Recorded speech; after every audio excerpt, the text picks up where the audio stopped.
이번 산불은 고온 건조한 날씨와 강풍으로 피해가 더 커졌다는 분석이 나오는데요. 이 밖에도 침엽수림 비율이 높고 숲길이 부족한 것도 빠른 산불 확산에 영향을 미쳤다는 지적이 나오고 있습니다.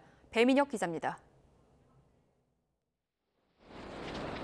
이번 산불은 고온 건조한 날씨와 강풍 탓에 빠르게 번지고 진화에도 어려움을 겪었습니다.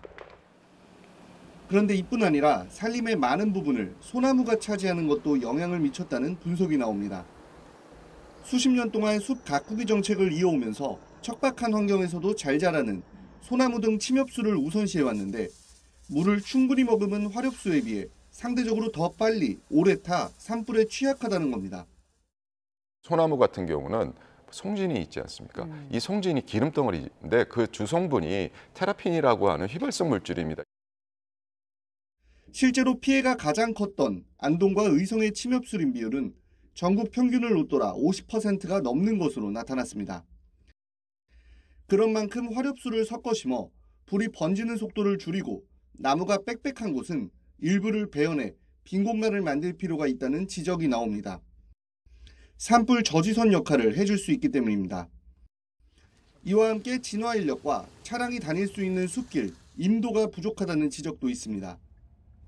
임도가 없으면 헬기로 진화 작업을 해야 하는데 야간이나 기상이 좋지 않은 경우 작업이 어렵기 때문입니다. 산림청은 임도가 있을 경우 산불 진화 작업 효율이 5배 정도 높아지는 것으로 보고 있는데 문제는 개인 소유의 산에 임도를 만들기가 쉽지 않다는 겁니다.